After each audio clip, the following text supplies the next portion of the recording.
Gaming is an industry that was built on boldness. Ideas, innovation, and some other third thing brought us from Pong to Donkey Kong Bonanza. But it doesn't always work out. Sometimes what seems like galaxy brain stupidity is just that. Hi folks, it's Falcon, and today on gameranx, 10 gaming ideas they thought were good, but no. At number 10, excuse me for this, but let's laugh at Amazon Luna thinking they're gonna compete with Steam. Yeah, I'm gonna laugh at Amazon's failed attempt at taking Steam on many times for all eternity. Why did they think that was a good idea? I'm not talking about the basic concept of creating some kind of competitor to Steam, because for a while everyone was attempting it. What really gets into my head is just how Amazon went about it. Like, Luna was supposed to be the big headway into breaking into the PC gaming market, right? Luna, the cloud-based gaming platform, was going to be how they got into the PC gaming market. I mean, I'm not saying it doesn't work as an option. I use it to play the finals on my Mac. It's not my fault it's a nicer laptop than any PC I've had.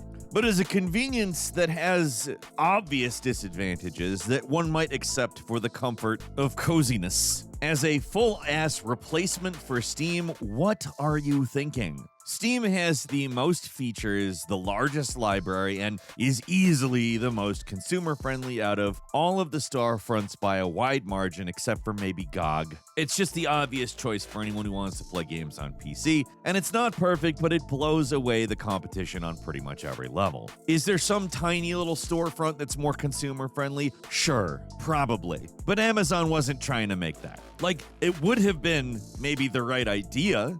Look what Steam has on offer, try to beat it in terms of features or usability, or, you know, some kind of killer app that's not on any other platform, or anything like those things. Just something along those lines, but nope. They kind of just threw a bunch of stuff at the wall to see what would stick, and they didn't throw it that hard. Their attempts to beat Steam include the Reflexive Entertainment online store, which I don't remember. Does anyone? I don't think anyone remembers that. It was the half-assed attempt at Twitch integration with Luna or something. I don't know, I never tried it because it sounded dumb. Like, it really didn't seem like they were trying that hard, but I guess they were really trying hard. They swear. I'm inclined to think it might be a lie. Maybe monopolies get, like, tax credits when they try to undermine other monopolies. But even if that fantasy were true, they failed at it. I don't. Hopefully we haven't failed at earning your subscription, though. Most people watching right now are not subscribed, so if you would do us a big solid and click subscribe, we'd appreciate it a great deal. It helps us out a lot. We hope it helps you see some stuff you want to see. Without further ado, let's get back to the video. And number 9, the skateboard controller from Tony Hawk Ride. One of those ideas that sounds real good on paper, but in practice, it's just worse than you could possibly imagine. 2009 was kind of the tail end of the motion controller hype train, but we all still mostly liked Guitar. Hell, I still like Guitar Hero today. The Kinect wasn't out, though, so the final nail in the coffin on motion controls was a ways away. The Tony Hawk series was waning in popularity, and the games weren't quite as good, but that doesn't mean this couldn't have been fun, though it wasn't. In fact, it was an unmitigated disaster that wasn't just unfun to play, it barely worked. This was a running theme with a lot of the unnecessary motion controls. It just felt like crap to use.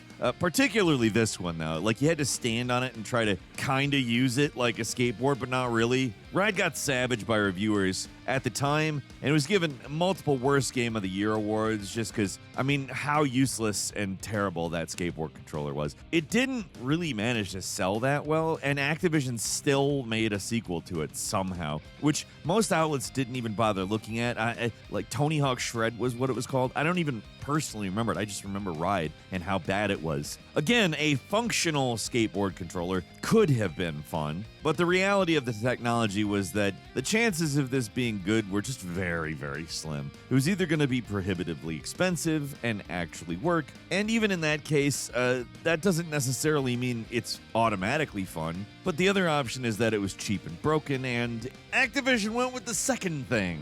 Except for they forgot to make it cheap. It was $120 in 2009. That's $184 in today money for that.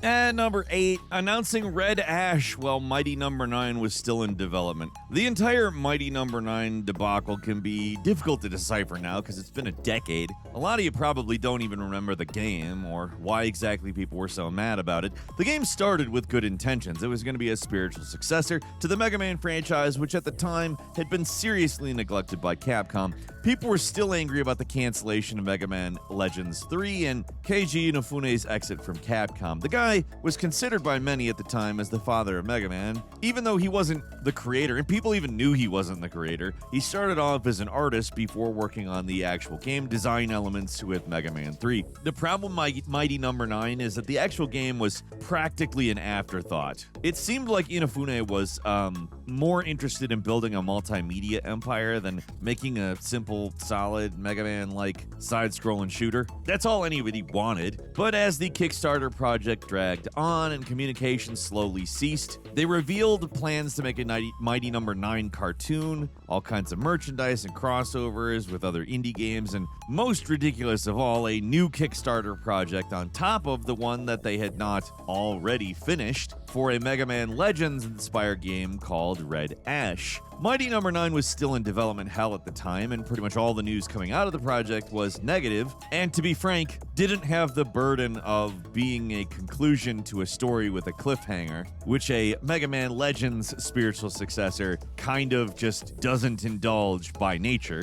Like, people want Mega Man Legends 3, not Red Ash, I would think.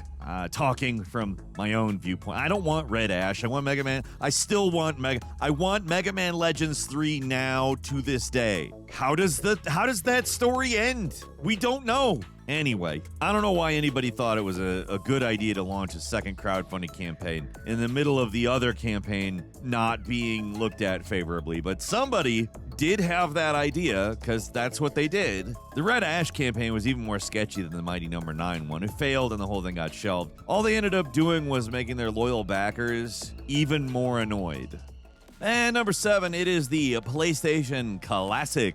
On November 10th, 2016, Nintendo kicked off the appropriately short-lived mini-console wars with the NES Classic, the tiny little version of the Nintendo Entertainment System. It was charming, it was well-made, pretty solid collection of 30 NES games built into the system, raised the bar for mini-consoles, and got Sega to bump up the quality of their Genesis Minis to compensate. It was like the console wars of the 90s never ended, except for it was just positive all around. The collectors, the nostalgia addicts, and even young people who were interested in more than just 3D games had a whole window to an entirely different world of gaming. So of course, PlayStation had to get involved. They disrupted the industry back in 1994, and that original PlayStation has a hell of a library of all-time great games. Final Fantasy VII, Metal Gear Solid, Crash Bandicoot, Spyro the Dragon, way more than just like that. That's a heavy-hitting Mount Rushmore right there, but it's not. It's so much more than that. A mini PlayStation should have been an easy slam dunk. The idea is simple and great, and even if the preloaded games weren't that good or had some major holes, because let's face it, that's inevitable, because a lot of the PlayStation 1 library isn't going to be there due to either licensing problems or just the sheer volume of games that were released. Even if that happened, though, it could still be an excellent emulation machine, or at least that's what we thought. In reality, Sony pretty much botched this. It was a botched thing. Botched job. Real toe knife situation. When the mini system launched on December 3rd, 2018, it was overpriced, inexplicably came with the original controller rather than a DualShock, and the library of games was much worse than anyone could have imagined, and for some reason, it was all the PAL versions of the games, the European versions, which all ran slower and had worse frame rates, 50 frames per second refresh rate versus NTSC's 60 frame per second refresh rate. Even the games that were running at proper frame rates still ran worse because of the underpowered hardware. It was a bad time all around. As an emulation machine, it wasn't any good. It's got the guts of an Android phone running a custom UI, and there's barely enough extra space, so you can't throw too many games on it. It's just an all-around shoddy product. Could have been something that truly celebrated the diversity and the quality of the PlayStation catalog, but no, it was a cheap, unsatisfying piece of junk. And number 6 is revealing Highguard as the big surprise at the Game Awards at the end, 2025, not long ago. Might think it is a little early to call this one, considering the game's not even out yet. But hey, look at the numbers this thing's doing on Steam. It's been a no-show since the reveal of the Game Awards, and I guess it's supposed to launch at the end of January. I don't think it's gonna. It's already being called Concord 2.0, and not just because of its generic high-fidelity graphical style, but because it's a multiplayer game that audiences for these kinds of shows generally just don't give a shit about. And that last reveal is supposed to be like a big, crazy reveal, right? Like Half-Life 3 would have been an appropriate one. Valve. Seriously, we're getting nonstop leaks on that thing, and you guys let Highguard not only steal your thunder, but squander it. That Highguard trailer, it did nothing. Nobody was waiting for something like it. It was disappointing. It was confusing. It was just another trailer at any other point during the show probably would have been, like, completely unnoticed. But putting it on last made it a target. They managed to take a game that would probably have garnered at least a little bit of a following and tank it by making it lame. The developer is probably not to blame here. To be fair, upon looking into it, yeah, they spent a ton of money getting the show to be shown. Guess a 1-minute trailer is rumored to cost about $450,000. And that Highguard trailer is 2.5 minutes, so cost in the ballpark of $1 million. That's a lot of money to generate anti-hype, but that's what happened. And number 5 is that whole Dead Island Special Edition statue. Remember that? Somebody thought this hideous thing was a good idea. It's not like it was just some renders or something when it got revealed and immediately made fun of by pretty much everything. That was the final product. That means it passed, it like approved at every level. Multiple people got eyes on this thing and said, yep, that's it. This works. There's not going to be any problems when we reveal this. I don't know, maybe somebody had some misgivings about selling a bikini statue without a head, but I mean, there's a whole industry built around that, am I right? I mean something else. Don't try to figure that out. That will poison your Amazon or your Google ads or whatever, and no one can ever see your phone ever again. Don't verify that. This is a legendarily bad special edition, though. There's a long tradition of extremely ugly, cheap-looking statues getting made for special editions of games, but this one takes the cake. I don't know who would want this. I certainly would not want people to see that I owned it. Why would I display it? And number 4 is the compilation of Final Fantasy VII. Announced back in 2003 when Final Fantasy VII was still red hot with the fandom, the compilation of Final Fantasy VII was an ambitious multimedia project that would continue the story of Final Fantasy VII through a variety of mediums, mostly video games and movies, but yeah. In 2003, making any kind of additional media for a Final Fantasy game was a new concept, and we were here for it. There's potential there that was eventually realized with the Final Fantasy VII remakes, which are actually technically still part of the compilation of Final Fantasy VII, but for this entry, I'm mostly talking about the stuff from pre-2010, which we shall call the Dark Times. I know a lot of us were hyped for Advent Children back in 2005, but even acknowledging how technically impressive the movie was at the time, it kind of sucked as a movie. It was kind of a retelling, kind of not. Dirge of Cerberus was kind of the nadir of the project, a listless and over-serious shoot-'em-up that tried to be Final Fantasy's answer to Metal Gear, but it wasn't. I mean, Crisis Core, the PSP prequel focusing on Zack, it had a reason to exist, but removed from its context as a portable game, it doesn't hold up that well. The sort of remaster is certainly not bad, but it is obviously a portable game still. Unfortunately, that was not without its stuff. It introduced the world to Genesis Rhapsodos, the ultimate original character Do Not Steal. That game, despite it being pretty good, still has plenty to answer for. When people made fun of Final Fantasy VII for years, they weren't talking about the weird, quirky, and fun original game. They were talking about the broody, self-serious lameness about the compilation of Final Fantasy. It wasn't until the remakes that everyone suddenly remembered that these characters could actually be fun. Unlike most of the other stuff on this list, the compilation wasn't a total disaster or anything. All it really did was damage the reputation of the original game for a while. I'll say, these things should have been better than they ended up being. If Final Fantasy VII was a Disney blockbuster, the compilation were the cheap direct-to-video sequels.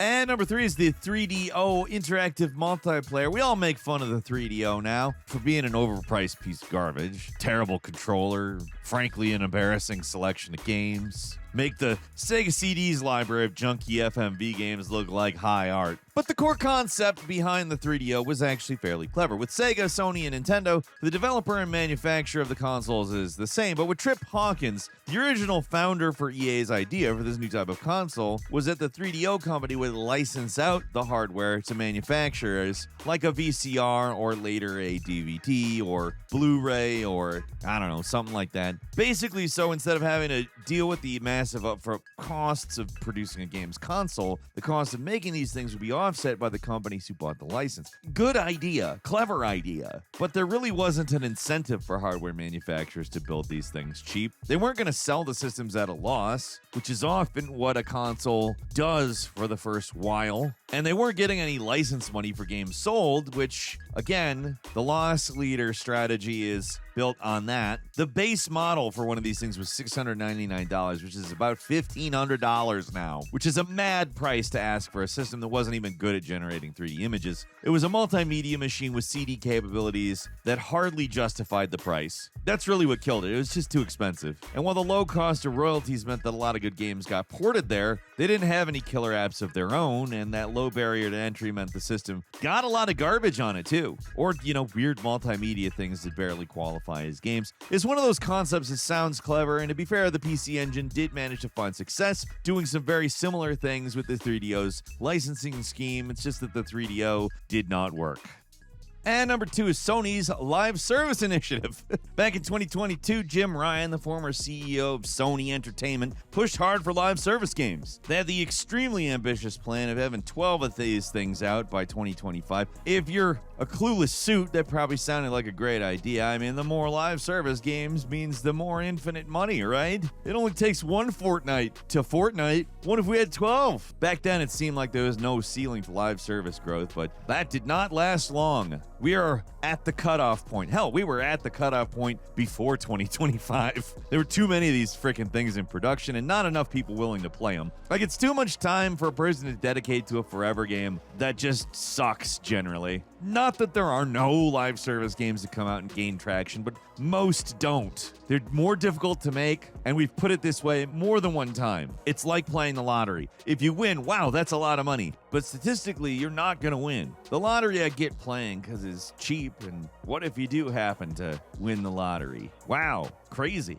I don't understand dumping the amount that you could win at the lottery into playing the lottery. That's what making a live service game is, just to be clear. So out of the 12 live service games Sony wanted out by 2025, 8 of them have been canceled. Marathon may have some legs, at least for a while, but among those planned games was Concord. If that had been a success, then Helldivers 2 wouldn't be their only successful live service game, but Helldivers 2 is their only successful live service game. Like, imagine the disappointment of winning so hard with one game and then publishing Concord. Oof. And while Sony has again and again reminded us they remain committed to single-player games, the desperate need to build up a library of live service made the PlayStation 5 feel abandoned. Like, at the start of the generation, they were riding high with it. They had everything to gain and nothing to lose, but as we get deeper, it seems like Sony blew it. And this is how they blew it.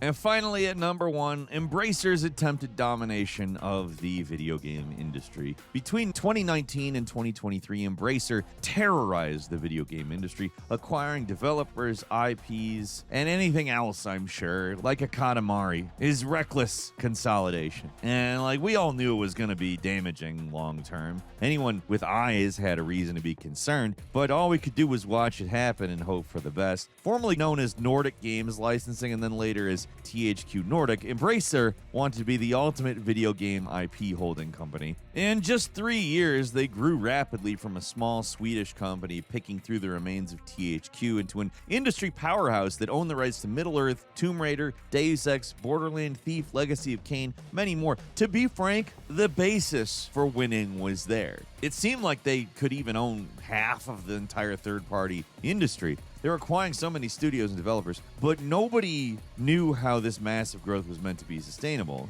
But they must just have a good plan, right? Like, somewhere in there. And they had a plan. I'm not sure if I would call it a good one, but they had it. It was verbally agreed to in October 2022. It was for the Savvy Games Group, an investment firm owned by the House of Saudi in Saudi Arabia. They were going to invest $2 billion into Embracer. All those acquisitions and deals they were making were to inflate the value of Embracer so they could get a big chunk of cash. The amount of money they were throwing around was never meant to be sustainable. It was all riding on this big cash injection that was supposed to come in 2023, which never materialized, left Embracer with a metric ton of debt that they'd never be able to pay off. Savvy walked away from the deal for whatever reason, and that was it. Embracer is not going to dominate the games industry. They're alive and operating. Hell, THQ is now a subsidiary. I think they realized that THQ Nordic is a much better brand than Embracer at this point. They had to jettison a lot of their portfolio, though. They had to close a bunch of studios left and right. They canceled everything but the biggest and most profitable IPs. The entire thing was a bloodbath, but ended up doing more harm than good,